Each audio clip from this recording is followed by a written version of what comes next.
The cry in the wreckage. The sky was dark. Gray clouds covered the alien world. Ethan's ship had crashed just an hour ago. He was a supply pilot, not a soldier. His mission was simple: deliver medical cargo to a nearby human base. But a sudden storm and strange interference brought him down on this unknown planet. His ship was broken. Smoke rose from the engine. Tools were scattered. Communications were dead. No help was coming. Ethan grabbed a flashlight and stepped outside. The ground was dry and cracked. Old metal pieces and ruined structures told him this planet was once alive, with alien life. But now, it was silent. He walked carefully, scanning the wreckage for shelter. Then he heard it. A sound. Soft. Weak. A cry.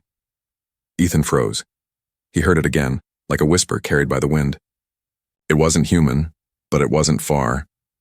Slowly, he moved toward the sound. The broken walls of a destroyed alien ship stood nearby. As he stepped closer, the cry became clearer. It was a child's cry. He pushed aside a large metal panel. Behind it, hidden in the shadows, was a small figure curled up against a wall. Thin arms, blue skin. A child. An alien infant. The baby looked at him with glowing, tired eyes. But the cry was too soft. Too weak. Next to the baby was someone else. A woman. Alien. She looked up at Ethan with dull, tired eyes. Her skin was pale and dry. Her body was thin, shaking. She clutched the baby to her chest. When she saw Ethan's human face, she gasped. But she didn't run. She spoke slowly, her voice cracked and broken. My milk has dried. Human. My baby. Hasn't eaten for days. Ethan stared at her. He had seen alien species before, but never like this. She looked desperate. Not dangerous. What happened to you? He asked softly. The woman coughed. We were shot down. I ran, hid. No food, no help, just me and my baby. Ethan took a knee. You're alone? She nodded. He looked at the baby. The little one was struggling to breathe, small chest rising and falling too slowly. You need help, Ethan said. Both of you. The woman's eyes filled with tears, but she nodded again. She pulled the baby closer, as if scared Ethan would take the child away. I won't hurt you, Ethan said. I promise. He opened his pack. He had some emergency food, but nothing fit for an alien baby. Still, he poured some purified water into a small bottle and offered it. The mother hesitated, then gently fed the water to her child. The baby made a faint noise, like a tiny whimper, and sucked slowly. Ethan felt a deep pain in his chest. This wasn't part of his mission. He didn't sign up to save anyone. But now, looking at the helpless child and the dying mother, he knew he couldn't walk away. What's your name? He asked. The woman blinked. Lyra. I'm Ethan. She nodded slowly, still weak. I don't trust humans, but I have no choice. You can trust me, he said firmly. I'll help you. Lyra looked at him with eyes full of sorrow. They will come, my people. They will finish what they started. If they find me alive. Ethan narrowed his eyes. Who? Who did this to you? She looked down. My own kind. They don't accept my baby. She's different. Ethan didn't understand yet, but he felt anger rise in his chest. Different? She's just a baby. Lyra said nothing. Her head dropped. Her body was tired. Ethan stood up. He scanned the area. If he stayed in the open, they'd all be in danger, but he saw part of a broken shelter nearby, half covered by debris. I'm going to carry you both, he said. We'll hide in that shelter. It's safer than here. Lyra nodded, too weak to argue. Gently, Ethan picked up the baby. She was light as a feather. Then he helped Lyra to her feet. She almost fell but held on to him. Together, they moved to the small shelter.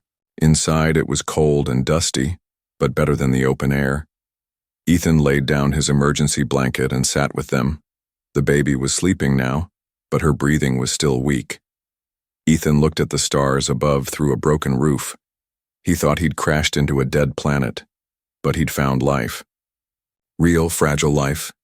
And now, it depended on him. She wasn't supposed to survive. Ethan stayed awake all night. The shelter was cold. Winds blew dust through the cracks in the metal. Lyra slept with her arms tightly wrapped around her baby. The child barely moved. Ethan sat near them holding his old plasma cutter like a weapon. He didn't know what he expected. Wild animals, drones, soldiers, but the truth scared him more. Lyra's own people wanted her dead. Why? At sunrise, a weak light shone through the broken roof. Ethan stood up and checked the signal from his ship. Still dead. No contact, no rescue. He looked at Lyra. She was awake, watching him. "I need answers," Ethan said gently. "Why did they attack your ship?" Lyra closed her eyes for a long moment. Then she spoke, her voice cold and heavy. "My child is not pure." Ethan frowned. "What do you mean?" "She is half human." Ethan blinked in shock. "What? How is that possible?" Lyra looked away. "During a research mission, I met a human. He was kind.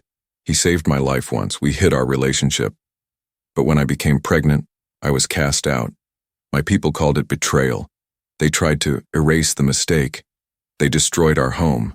Vessel. I escaped in a pod, landed here." She paused. Her eyes became wet.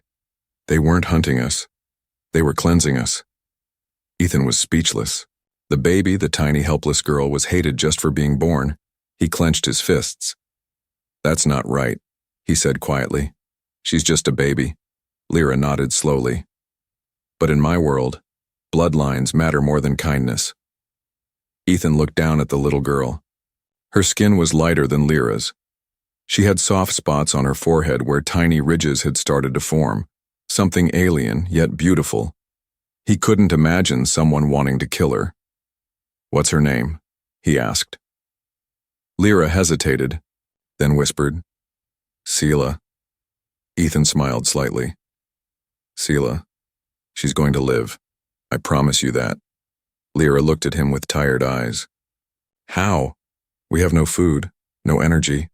My body is failing, and my people may already be on their way." Ethan stood up.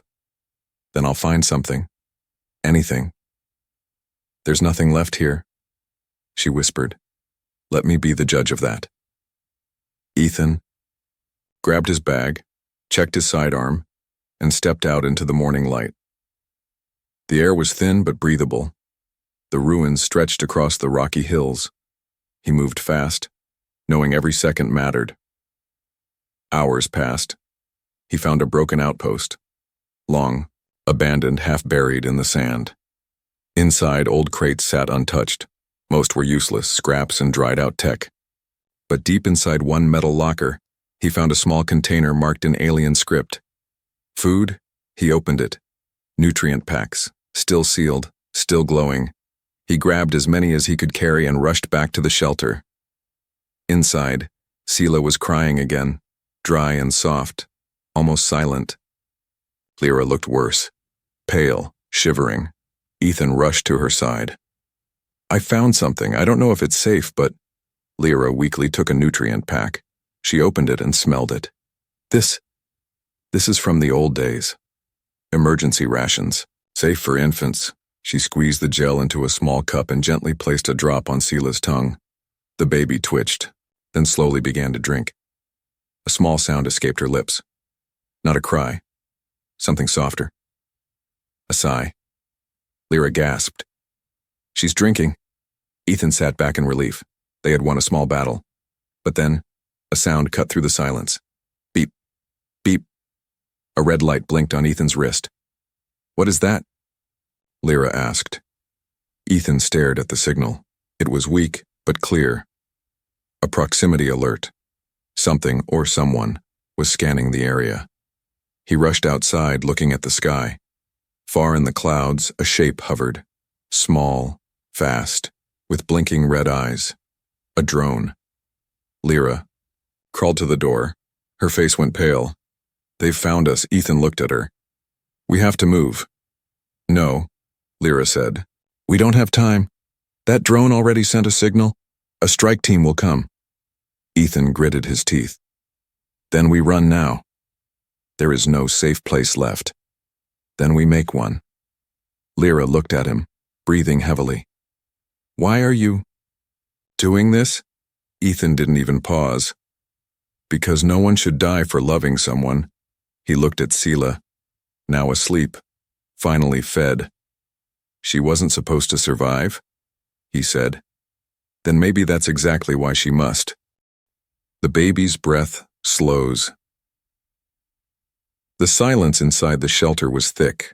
Sela had fallen asleep after feeding, her little body wrapped in Ethan's emergency blanket. Lyra sat close to her, one hand gently resting on the baby's chest, counting every rise and fall. Ethan stood by the entrance, holding his plasma cutter tightly. His eyes scanned the hills outside. That drone from earlier, it had vanished into the clouds. But its message was already out there. They were running out of time. Lyra's voice broke the silence. "She's too quiet." Ethan turned. "She's just resting, Lyra. She's finally got something in her stomach." Lyra didn't move. Her eyes were wide, fixed on her child. "No. Her chest, it's barely moving." Ethan rushed over and dropped to his knees beside the baby. He stared at Sela. She was still, no sound, no breath. "Sela?" Lyra whispered, her voice trembling. Ethan placed his fingers under her nose. "Nothing. No, no, no, no." Lyra began to panic. She shook the baby gently. "Sela, wake up, please." Ethan moved fast.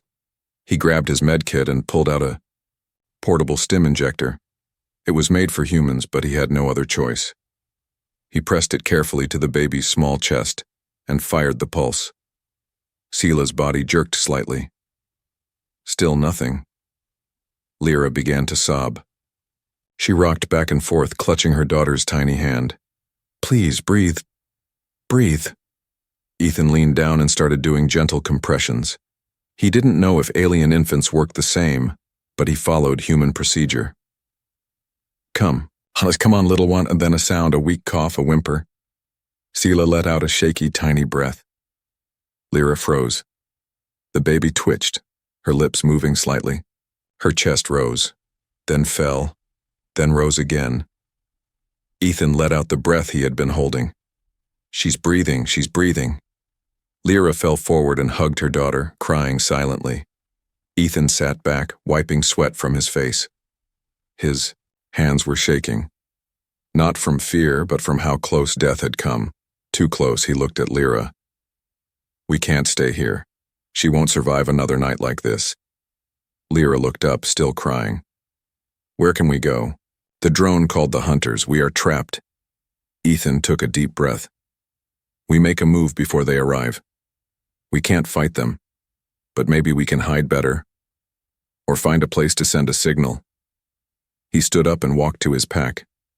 He pulled out a holographic map, an old one, but it still showed terrain. He scanned the area. "There's a cave system about 2 kilometers north, deep tunnels. They might block scans." Lyra looked unsure. "Can we carry her that far?" Ethan looked at Sela. Her breathing was still shallow, but she was alive. "We have to try." Lyra nodded. "Then I will carry her." Ethan quickly packed supplies, nutrient gel, water, the med kit. He created a makeshift sling from cloth and gently placed Sela inside it, tying it around Lyra's chest. As they stepped out into the weak daylight, wind swept across the land. From far above, in the gray sky, a red dot moved.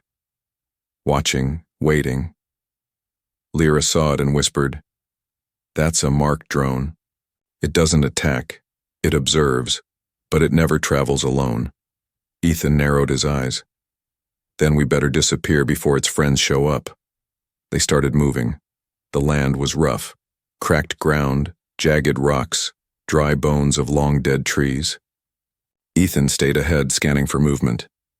Lyra followed closely, her arms protectively wrapped around Sela. Every few minutes, Lyra would stop and check the baby's breath. Her fear never left her eyes. Suddenly, Ethan stopped. In the distance, dust was rising. A ship. Low, fast, silent. He turned to Lyra. "Move faster." They ran now, Ethan helping her climb sharp rocks, Lyra nearly stumbling but never letting go of Sela. Finally, they reached the cave mouth. Ethan rushed in first, scanning with his flashlight. Cool air, deep shadows, no signs of life. "This will do," he said. For now. Lyra stepped inside, breathing heavily. But as she crossed the entrance, her foot caught a metal spike. She screamed and fell. Ethan turned and grabbed her just in time, saving Sela from hitting the ground. Blood. Lyra's leg was cut badly. "I'm fine," she said quickly. "Check her, please." Ethan looked at the baby. Sela was still breathing, and for the first time her little eyes opened. They were violet, beautiful, alien and human both. Ethan smiled. "She's strong," he said. "Just like her mother." The drone above.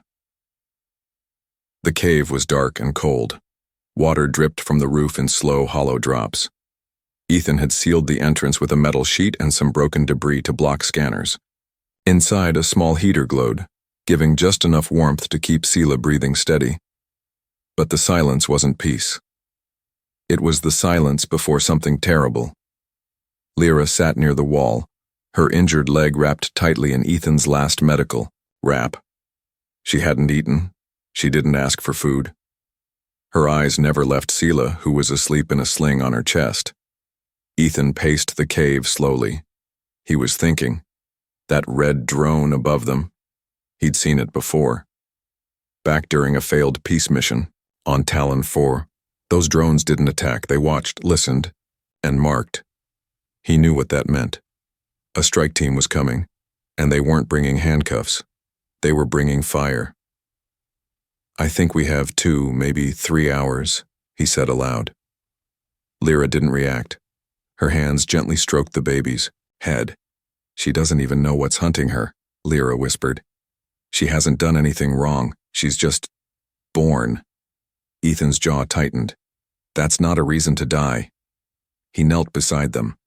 "Lyra, I have to ask you something. Is there any way to contact someone from your side? Someone who might help us?" Lyra shook her head. "I was highborn, a commander, but once they knew I carried a hybrid child, they erased my name. I have no rank, no friends, no allies. Not anymore." She looked at Ethan. "Only you." Ethan sighed. "Then we do this my way." He stood and pulled out a heavy device from his pack, an old human signal beacon. It was slow, weak, and needed manual setup. But it could punch a message out, if given time. He walked to the mouth of the cave and began assembling the parts, shielding them behind rocks. Each screw felt like a countdown to death. Behind him, Lyra said softly, "You don't have to die here." "I didn't come here to die," Ethan replied. "But I will die before I let a baby be executed for existing." Suddenly, bzzz. The sound of distant thrusters. Ethan froze. He looked up. Through a small crack in the cave's roof, he saw it, the drone. It hovered like a ghost. Red light blinking, slowly circling above. "They've locked on," Ethan said. Standing, Lyra pulled Sela tighter to her chest. "Then they will come now." Ethan ran to the back of the cave and kicked open a small passage, a tight tunnel leading deeper underground. "This way," he said. "Take Sela. Go deep. Hide." "What about you?" Lyra asked. "I'll stall them." "No, I'm not going to fight them, Lyra. Just distract them, long enough for you to get out. Then I'll meet you later." She hesitated. He looked at her seriously. "She needs you." "Not me." She stood slowly. "You saved her. She's alive because of you. Don't talk like you don't matter." Ethan smiled faintly. "Then help me make sure this matters." She nodded. kissed Sela on the forehead, and stepped into the narrow passage. She looked back once, her eyes shining in the dark. "Come back," she whispered. Ethan turned to the entrance. Outside, the humming grew louder. A ship. Low, sharp, black metal, alien design, no windows, only weapons. They landed fast, quiet. Ethan saw 4 figures step out, tall, covered in armor. Their helmets had no faces, only scanners. One raised a device. It beeped. "They're here," a cold voice said in alien tongue. Ethan stepped out of hiding and raised his hands. "Looking for someone?" All 4 aimed weapons at him. The leader tilted his head. "Human, leave. You are not the target." Ethan didn't move. "I'm not leaving. She is property of the high blood," the leader said. "The child is a contamination. It must be removed. Then you'll have to go through me." They hesitated. Then one stepped forward and said, "So be it." Suddenly, flash! Ethan threw a blinding light grenade. The cave lit up with searing white. The soldiers stumbled back. Ethan ran. Back. Into the cave, triggering a small charge he had planted earlier. Boom! Rocks collapsed behind him, sealing the entrance. He turned, panting, and sprinted into the tunnel. Behind him, dust fell from the ceiling. He didn't stop. He couldn't. Not now. Not until they were safe. Lyra's secret weapon. The tunnel twisted like a serpent beneath the ground. Ethan moved fast, his breath sharp in the cold air. Behind him, the rocks still groaned from the explosion. Dust clouded his vision, but he didn't stop. Ahead, dim light flickered, a glow stick, Lyra. He reached her at a narrow cavern.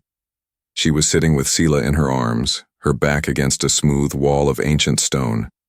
The baby was still breathing, soft and slow, eyes closed. "You made it," Lyra said. Voice shaky, barely. Ethan answered. "They're alive and angry." She nodded. "They won't give up now," she whispered. "They'll scan for thermal signatures, dig through the rocks if they must. We have hours, maybe less." Ethan looked around. "Then we keep going." But Lyra didn't move.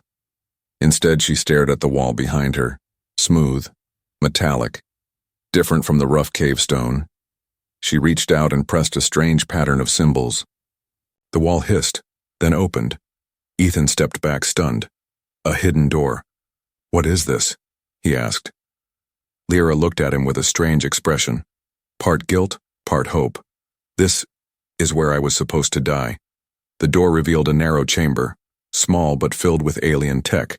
In the center stood a sleep pod with a flight seat, and just behind it an escape vessel, old, dust-covered, but functional. "You had a ship?" Ethan asked, stunned. Lyra looked away. "I came here in that pod, after they fired on my vessel.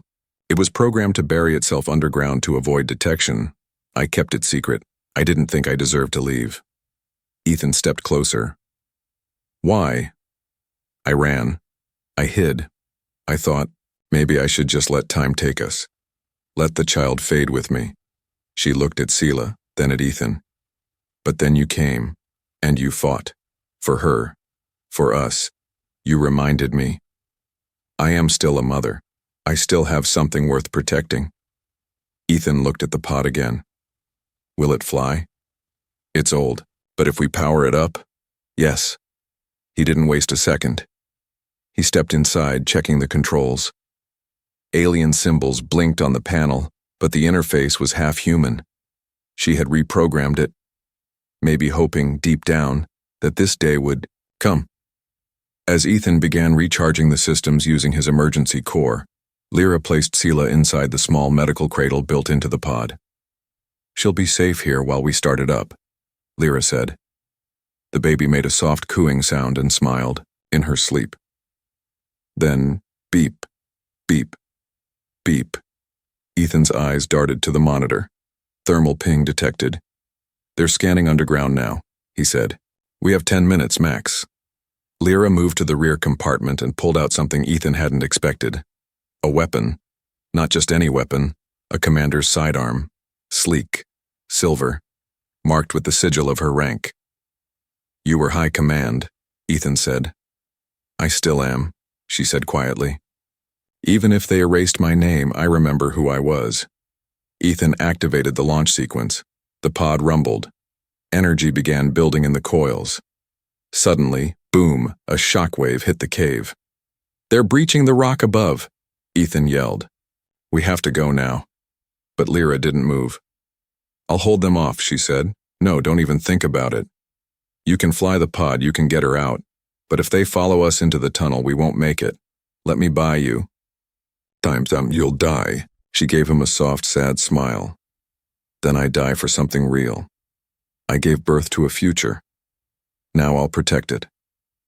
Ethan clenched his fists. "I'm not leaving you here." Lyra stepped closer, placed her hand on his chest. "You already gave me more than anyone ever did. You saw me, not as a monster, not as a traitor, but as a mother. That's all I ever wanted." Ethan felt his throat tighten. "You don't have to do this," he whispered. Lyra leaned in and kissed Sela on the forehead one last time. Then she handed Ethan a folded paper, a strange, old-fashioned thing. "What's this?" he asked. "A name. For her. A human name. For the world she'll grow up in." She turned and ran into the shadows with her weapon drawn. Ethan stood frozen for 1 second. Just one. But it felt like forever. Then the pod lights turned green. "Ready." He stepped inside, sealed the hatch, and pulled Sela close. The countdown began. 4, 3. The cave above them roared as plasma blasts struck the stone. 1. Ignition. The pod shot upward through the hidden launch shaft. Behind them, the cave collapsed, and somewhere in the dark, a mother fought like a star born in fire. Last stand at dawn. The escape pod tore through layers of rock like a comet rising from the underworld. Ethan gripped the flight controls, sweat on his forehead, heart pounding in his chest. Behind him, the infant Sela lay safely inside the auto-stabilized cradle, surrounded by soft white light. Her breathing was steady, calm, even peaceful. But Ethan's thoughts were not. Lyra. She was still down there, fighting alone, for them, as the pod burst through the surface. Sunlight poured into the sky, flooding the cabin in gold. But it wasn't a peaceful sunrise. 3 alien ships hovered in the upper atmosphere, their black hulls shining like blades. They had been waiting, circling like vultures. "Damn it," Ethan muttered, yanking the flight stick. They knew. Red targeting beams locked onto the pod instantly. One ship opened fire. Boom! The pod shook violently. Sparks flew from the console. A warning blared. Alert. Engine 1 damaged. Life support. Unstable. Sela cried out softly from her cradle. Ethan growled and tapped commands on the console. "Not now, girl. Stay with me." The pod veered sideways, barely dodging another plasma blast. Below, the hills trembled. Suddenly, boom! A flash of blue fire exploded from underground. The central alien ship wobbled, engines flickering. Lyra, she, was still fighting, still protecting. Ethan stared out the window, jaw clenched.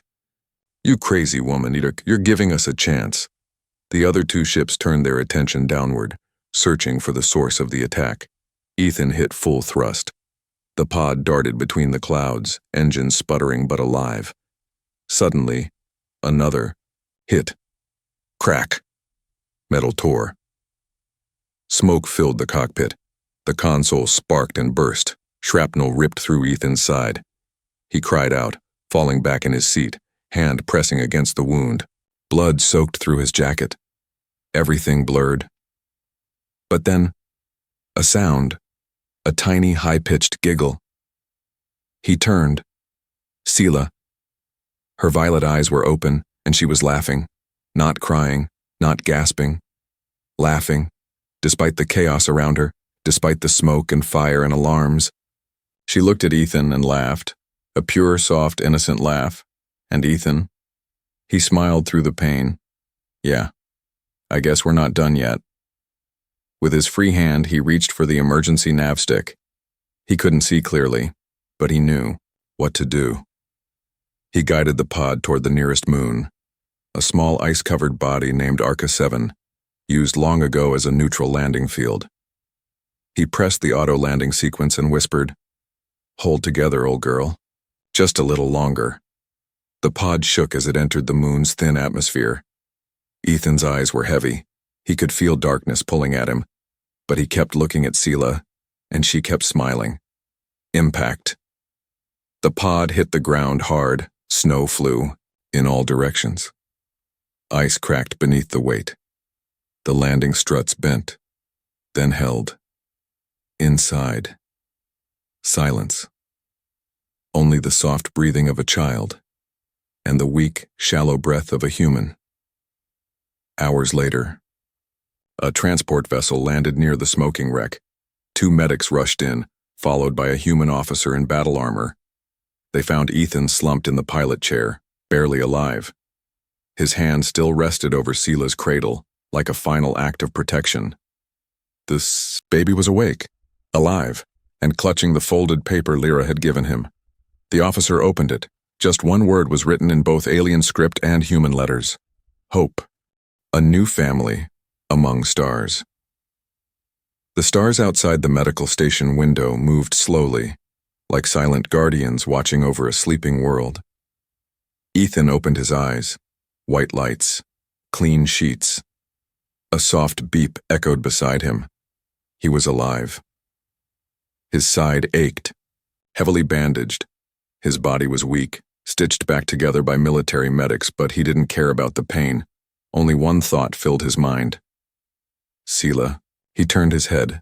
She was there, sleeping peacefully in a small crib, wrapped in a warm blanket, her little chest rising and falling. Safe. Alive. A nurse entered and smiled gently. "You're awake. She hasn't left your side since they brought you in." Ethan tried to sit up but groaned. "Take it slow," the nurse warned. "You lost a lot of blood, but you saved a life. Actually, 2. Ethan's hand trembled as he reached toward the crib. "She smiled at me," he whispered. "Right before I blacked out. I thought I imagined it." The nurse nodded. "No, she's a strong one." The door opened. A tall man in a clean military uniform stepped in. Commander Bryce, a field officer from Earth's Colonial Rescue Unit. He studied Ethan with calm eyes. "You're lucky. That escape pod held just enough power for one final burst," he said. "We picked up your signal on the edge of the Arca system." Ethan swallowed hard. "And the mother?" Bryce's expression dimmed. He shook his head slowly. There were signs of combat, weapons fire, plasma residue, but no body. Ethan's voice cracked. "She stayed behind to save us." Bryce placed something on the table, a silver alien commander's sidearm scorched and dented. "We found this buried in the rubble of a collapsed tunnel. It matches old high command registry. She was important once." Ethan stared at the weapon, silent. Then, he nodded slowly. "She still is." Bryce looked at Sela. "And this child. What do you want us to do with her?" Ethan turned sharply. "What do you mean?" "She's not fully human," Bryce said carefully. "Some on the council will see her as a diplomatic issue. Others may want to study her." Ethan's face hardened. "No," Bryce raised an eyebrow. "I didn't survive a crash, drag a starving mother through hell, fight off soldiers, and nearly die again. Just to hand her over like she's some lab sample," Ethan growled. "She's not a threat. She's a child." Bryce studied him, then slowly nodded. "All right, you're a civilian, but you've earned some say. What do you want to do?" Ethan looked at Sela, and then at the paper Lyra had written on. One word. Hope. "I want to adopt her." Bryce blinked. "You're serious?" "She has no home, no species to call her own. But she's not a mistake. She's the future, and someone has to raise her like she matters." Bryce slowly smiled. "You know this will be complicated?" Ethan nodded. So was surviving. I'll manage. Months later, on Earth's outer colony, under a twin sunset sky, a small house stood. At the edge of the green hills. Inside, laughter filled the room. Tiny footsteps ran across the floor. Ethan, Sela giggled as she chased a floating toy drone. She was growing fast, faster than normal human children, stronger too. But her heart was gentle, her eyes filled with curiosity. And whenever someone asked who she was, Ethan would smile and say, "She's my daughter." The locals first stared but soon grew used to the sight, an alien human girl living free, laughing, learning, loved. Some whispered about what she was, most watched in quiet wonder. And deep within the government files, her case was marked unique hybrid, status protected by human civilian guardian, code Ethan Prime. One night, Ethan sat on the porch holding a worn photo, faded now. It showed him and Lyra, captured from a rescue drone's log. She was holding Sela, eyes tired, but smiling. He looked up at the stars. "I hope you're still out there," he whispered. "She's safe now. She laughs every day, just like you said she would." From inside the house, Sela's voice called, "Dad, I drew something." He stood and smiled, because in a galaxy that had once tried to kill her, she now had a name, a home, and a future, not because of power, but because of love.